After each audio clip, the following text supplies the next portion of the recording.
On y va, j'ai le droit à 21 minutes. Oh, très bien. Bon, je repars dans ce livre-là. Évangile Tim. J'avais déjà fait un bout. Donc je pars dedans. Je vais réfléchir les abonnés. Écoutez, parmi mes abonnés, il y en a qui aiment bien ce que je faisais sur les chevaliers, évidemment. Mais bah, vous avez qu'à vous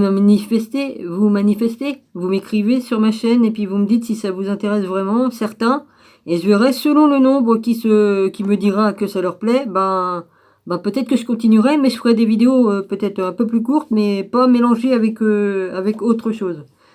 Il va falloir que je fasse des cases, je fais ça tel jour, ça un autre jour, et puis voilà. Je verrai, il faut que je réfléchisse. Je sais, parce que ça m'emmerde de punir les gens qui aiment bien par rapport à d'autres gens qui en ont rien à foutre, vous voyez. Ouais. C'est un peu con de punir les 4 poilus qui aiment bien, enfin vous comprenez, je veux dire, les 4 abonnés qui aiment vraiment bien, et puis en punir 1000 qui viennent me regarder sans être abonnés, puis 23 dans mes abonnés, qu'il y en a beaucoup qui aiment pas, hein, 18 ou 19 qui en ont rien à foutre, qui mettent pas de pouce. C'est quand même con de punir 4 qui aiment vraiment bien. C'est un peu chiant, hein. Ouais, c'est vrai. J'ai pas réfléchi à ça. Moi, j'ai dit je punis les autres. Oui, enfin, si, je l'ai écrit à un de mes abonnés. Je lui ai dit, c'est quand même. Je sais que je punis les autres. Bah oui. Alors, je vais réfléchir, je vais voir. Mais je veux donner plus de temps à Jésus et moins de temps. Pour ceux à qui ça intéresse pas. Mais puis un petit temps quand même pour ceux qui aiment bien certaines choses. Voilà. Bah oui.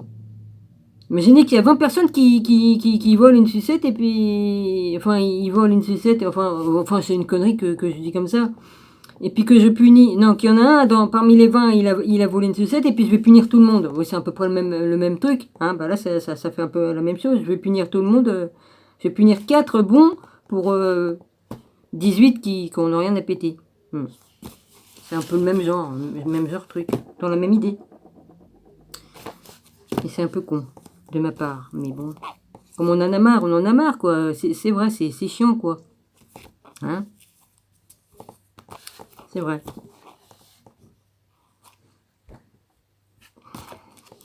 J'ai toujours remarqué, hein, le coup que j'ai pris, ça m'a pas arrangé. Ah, on va dire, ah, bah c'est pour ça qu'elle est cinglée, parce qu'elle s'est cognée la tête. Oh, j'en ai pris des coups sur la tête, je vais être morte.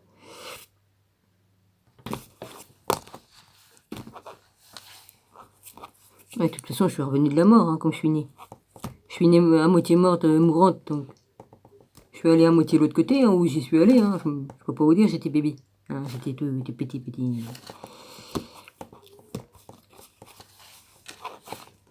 Alors, de toute façon, on te fait pas un baptême de... On te baptise pas d'urgence ou que c'est que ta mère a accouché pour rien. Hein, hein.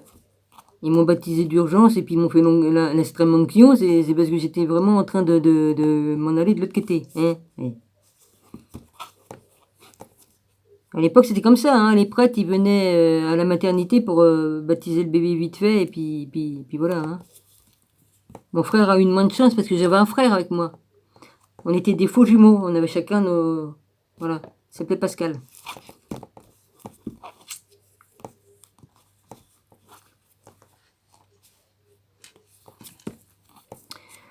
Ouais.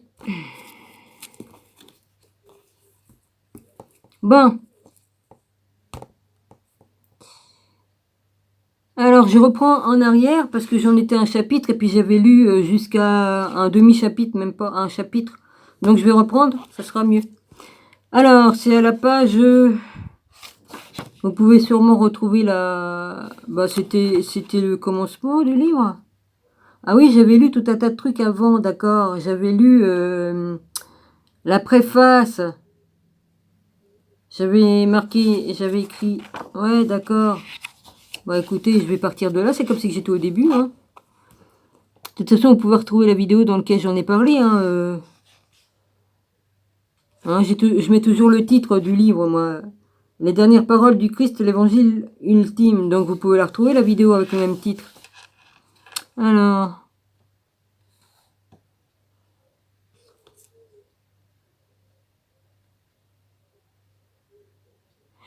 C'est ce qui marque monsieur là, le décryptage de l'évangile primordial, de l'abord, critique des saintes écritures par Elmar R. Grunberg. Alors, cet évangile ne peut pas être assez précautionneusement lu, il cache leurs difficultés derrière chaque mot. Friedrich Nietzsche, pour le lire ce mot-là, hein, essayez de me lire le mot, vous, hein, Nietzsche, l'osté Christ. L'osté Christ. Oui. Le nom du bonhomme, là, bonjour, hein, faut... Excusez-moi, hein. À la recherche de Jésus historique. On y va. La situation pitoyable des sources, il était indubitable que la quête de la personne, Jésus, de sa saisie historique, est aussi fascinante que frustrante. Elle a tenu en haleine pendant des siècles les chercheurs et les savants, pourtant cette quête est loin d'être achevée. De nouvelles méthodes de recherche historico-critique permettant de nouveaux aperçus, les écrits trouvés, antiques et importants, ne sont encore que partiellement exploités. Il y a sûrement encore dans les archives immenses des bibliothèques, des cloîtres et avant tout du Vatican. J'ai toujours dit qu'il planquait des trucs qui étaient intéressants. C'est pour ça pour qu'on vienne me dire non, Marie-Madeleine, elle a jamais épousé Jésus. Il y a les papiers de mariage qui sont planqués quelque part. Comme ça a été pillé, tout ça, le temple, ils ont tout volé, hein, tout. Et comme je dis tout, c'est tout. Évidemment que pour pas qu'on sache la vérité, ils ont tout pris, soit brûlé, soit pris et puis camouflé là-bas.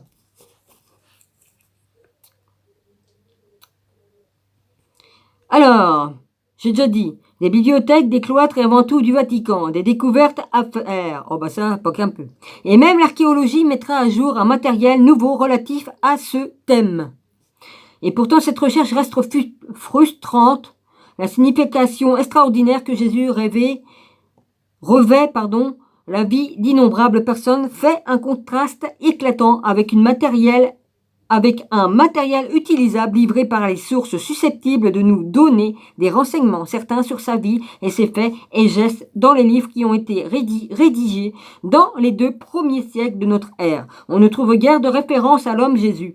Les sources plus anciennes sont exclusivement des écrits théologiques qui présupposent qu'on dit la foi en Jésus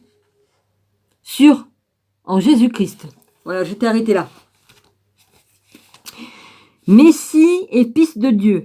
Elles sont donc inutilisables pour apprécier des faits historiques fondés sur la situation des sources est tellement pitoyable que la science n'est pas capable jusqu'à présent d'indiquer ne serait-ce que l'année de la naissance de Jésus. Faux. Il faut rajouter 4 ans au moins. Il faut rajouter 4 ans. De toute façon, il faut lire les livres d'Enoch. Dedans, il y a le vrai calendrier. Donc, il faut calculer d'après le livre d'Enoch et non pas d'après le calendrier justinien. Ça décale tout. Yes? C'est qui? Jérôme Rodriguez. Ah. Non, j'ai pas le temps, je fais ma vidéo. Excuse-moi, frère. Bon. Il semble que Jésus soit presque parfaitement inconnu, ou au moins qu'il n'ait pas été digne d'être mentionné chez les historiens contemporains. En dehors des écrits bibliques canoniques et apocryphes, l'homme Jésus n'est rien de plus qu'une note de bas de page de l'histoire. Nous avons certes conservé 50 livres du contemporain de Jésus, Philon de Judée, 20 après Jésus-Christ. C'est marqué 20 avant Jésus-Christ, 50 après Jésus-Christ. Il rassemble un matériel très intéressant sur l'histoire, la philosophie et la religion, mais il ne mentionne nulle part dans ses écrits Jésus, bien qu'il parle abondamment de Pilate. Même l'histographie juive du 1er siècle, juste de Tibériade près de Capharnaüm, où Jésus est censé avoir souvent séjourné, ne transmet rien à propos de Jésus dans sa vaste chronique qui s'étend de Moïse jusqu'à l'époque contemporaine. De même, du côté romain, les grands historiens et biographes comme Suétone et son ami Pline le Jeune se taisent à propos de Jésus. Dans une lettre à l'empereur Trajan de l'année 110, Pline le Jeune 62-113 parle certes des chrétiens de Bithynie, mais ne dit pas un mot sur le fondateur de leur secte. Suétone 70-140 avait en tant que chef de la chancellerie de l'empereur Adrien, ce sont les dates de 70 à 140, avait en tant que chef de la chancellerie de l'empereur Adrien accès aux archives de l'État. Il passa au crible les documents et remarqua seulement que sous l'empereur Claudius et 41-54 jusqu'en 1900, qu'est-ce que je raconte moi? De 41 à 54, les Juifs ont été chassés de Rome parce que sous l'influence de certains d'un certain Chrestos, et c'est pas marqué Christos, hein, Chrestos, il avait causé du désordre. Il me semble que j'ai dû le lire, ça je sais même plus. Écoutez, je sais plus, hein, les enfants, les amis. Bah, vous pourriez être mes enfants pour certains, vous êtes assez jeunes. Bon, alors, la mention de Jésus que l'on trouve aussi chez Tacite, 155 ou 116, le dernier grand historiographe romain du IIe siècle, est décevante et peu utilisable dans ses annales. 117 ou 118, il parle de la superstition dévastatrice des chrétiens qui ramènent leur nom à un certain Christus. Ah.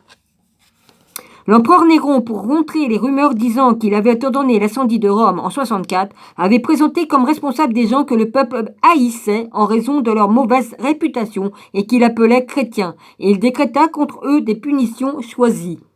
Christus, dont ce nom provient, avait été exécuté du temps de l'empereur Tibère sous le préfet Ponce Pilate. Ce rapport date de 80 à 90 ans après la crucifixion et s'appuyait sur des récits en cours dans le IIe siècle. Comme partout à Rome, Tacite considérait Christus comme un nom propre. Je me pèle, hein, connard. Fais chier avec ces courants d'air. J'ai dû remettre ma plaque devant ma porte, là. Punaise. L'historiographe juif Joseph ben Mathia, qui était devenu citoyen romain, en avait pris le nom de Flavius Joseph, publia en 93 son ouvrage Antiquité juive, une sorte de vision du monde depuis la création jusqu'à l'ascension au pouvoir de l'empereur Néron. Ce livre est censé rendre familier les lectures non juives avec l'histoire des Juifs. Il y décrit de façon détaillée la politique et la société de l'époque de Jésus et parle de Jean le Baptiste, d'Hérode et de Pilate. Quand il décrit la lapidation d'un homme nommé Jacob, il mentionne Jésus comme son frère. Le grand prêtre Ananos déposa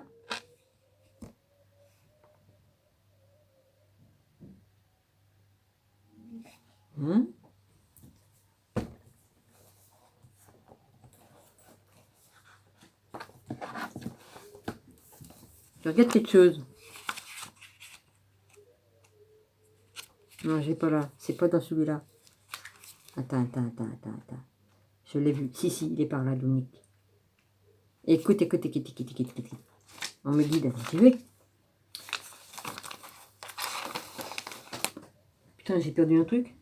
Ah non, d'une pipe. C'est où? Il est où? Oh merde, je vois tout à l'envers. Putain de merde, je suis con. Hein. C'est à l'envers. Puis si t'as besoin de dire des gros mots, Dominique? Non, j'ai pas besoin de dire de gros mots. Le frère de Jésus. C'est à l'envers, évidemment, hein, excusez-moi. C'est marqué passionnant comme un thriller, mais rigoureusement authentique. Ce livre, assurément, est en troublant plus d'un, tant il remet en question nombre de dogmes et de la chrétienté, construit comme un véritable enquête fondée sur une documentation irréprochable. Ce livre, fruit de nombreuses recherches par enquête du frère oublié du Christ, celui que l'on nomma Jacques le Majeur, et dont les évangiles attestent l'existence. C'est une grande vérité. Il appelait aussi le magicien. Jacques le Majeur, le magicien, parce qu'il faisait des miracles.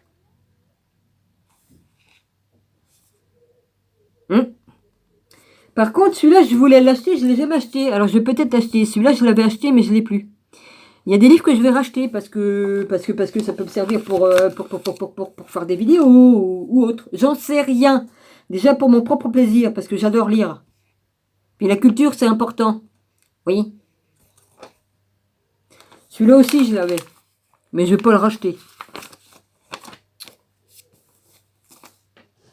Bon, du coup, je me suis arrêtée, c'est pas grave, hein, parce que comme je vois un truc, je montre directement. Voilà. Alors.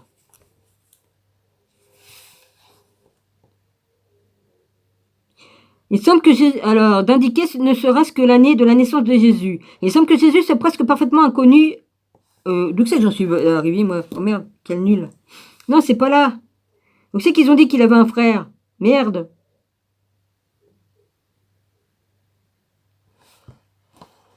Il semble que Jésus soit parfaitement inconnu au point qu'il n'ait pas été digne d'être mentionné chez les historiens contemporains. En dehors les écrits bibliques, canoniques et apocryphes, l'homme Jésus n'est rien de plus qu'une note de bas de page de l'histoire. Nous avons certes conservé 50 livres de contemporains Jésus Philon de Judée, mais ça je l'ai lu ça. Je me rappelle plus que c'est que je me suis arrêté. Il rassemble matériel qui est très intéressant sur l'histoire, la philosophie et la religion, mais il ne mentionne nulle part dans ses écrits Jésus, bien qu'il parle abondamment de Pilate. Bon, ça, je l'ai lu, ça. Je l'ai lu, ça, merde. Les Juifs ont été chassés de Rome parce que sous l'influence d'un certain Christos. Waouh, ça, je l'ai lu. Merde, alors, où c'est que j'étais, moi? Deuxième siècle, des fois, on peut utiliser dans les... Ça, je l'ai lu. Ok, ça, je l'ai lu. L'histographe juif Joseph Ben Matthias, qui était devenu citoyen romain, en avait pris le nom de Flavius Joseph. Ça, je l'ai lu. Voilà, ça y est, je suis arrivé au truc de Jésus qui disent qu'il a un frère.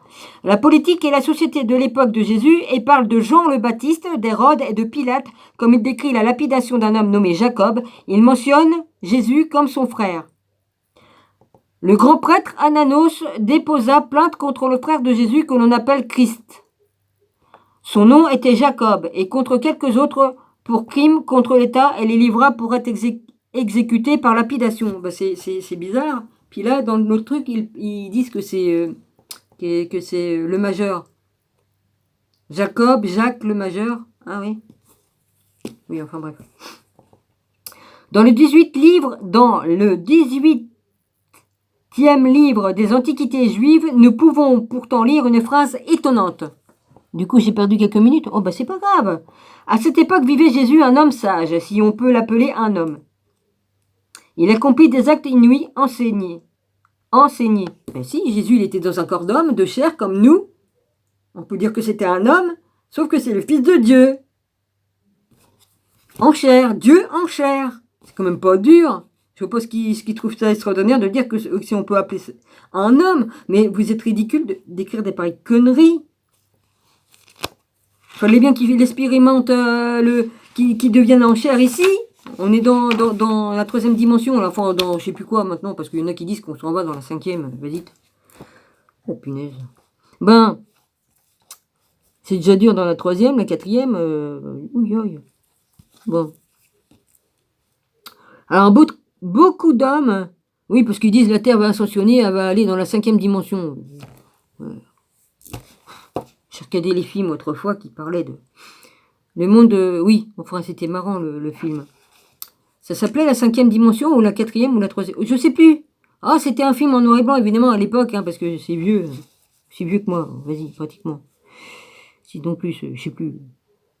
Dans les années 70, 75, je sais plus.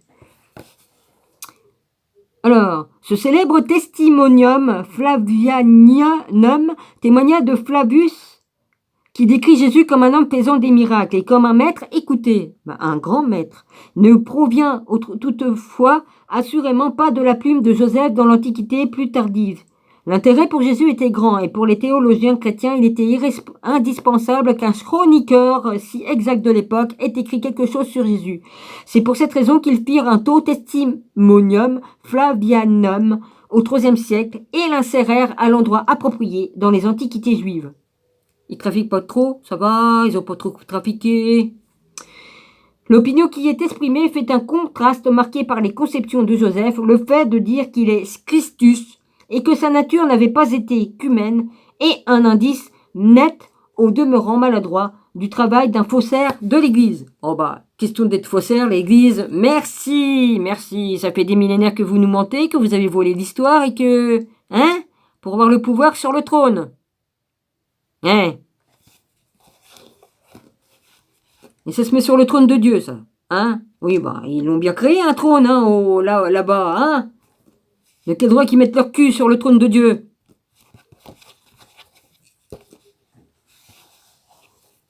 En plus, avec un truc à l'envers. Ah ouais. Oh, avec une croix à l'envers, hein. Oh punaise. J'ai dit des noms? Non.